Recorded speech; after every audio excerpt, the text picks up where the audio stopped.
A battery is connected in a circuit with a light-dependent resistor, LDR, two fixed resistors, and a voltmeter as shown in Fig 6.1.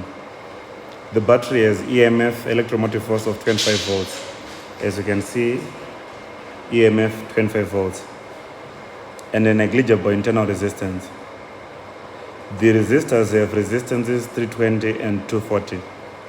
The voltmeter, where is the voltmeter? Here, displays a reading of 16 volts, meaning that across the 320 ohm resistor, there is 16 volts. So if there is 16 volts across the 320 ohm resistor, then the first question says, show that the current in the battery is 0.05 amps.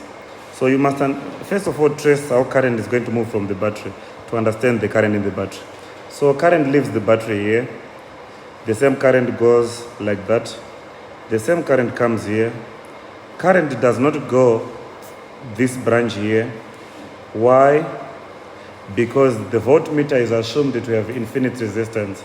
So all the current which was flowing goes through this resistor, exits the resistor, then current arrives here at this junction. Then it splits. Some of it goes to the other branch, some of it goes to the branch. Then that current joins. When it joins, the same current goes back to the battery again. That's how current flows.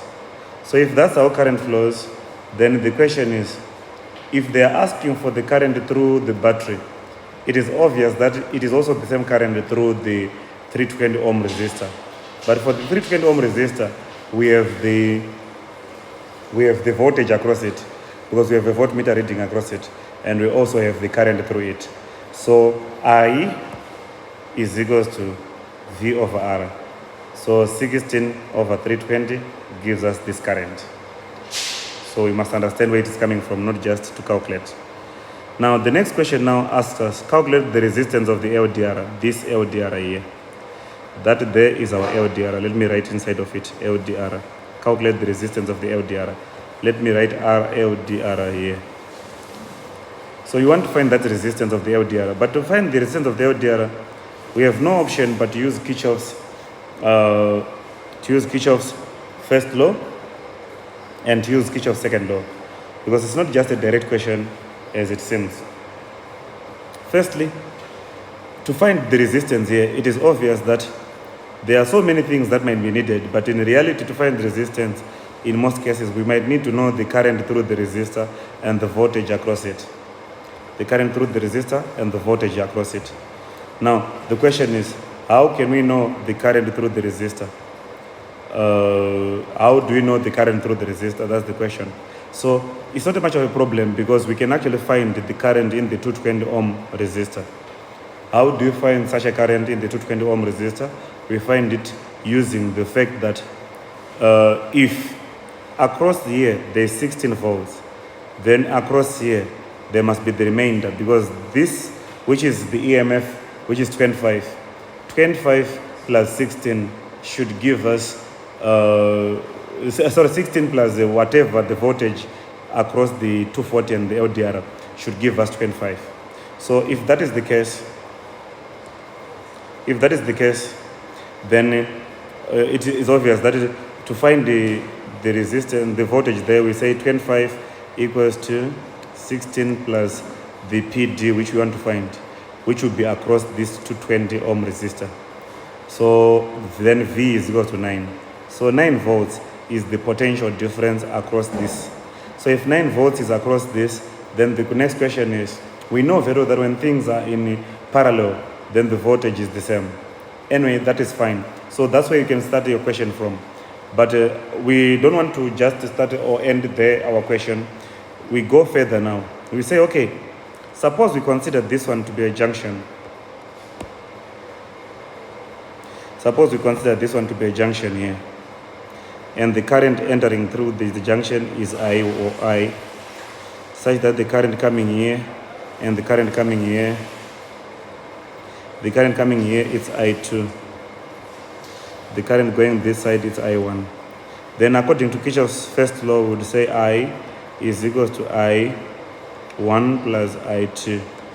But I, we already know it because I is the one which is coming from the battery.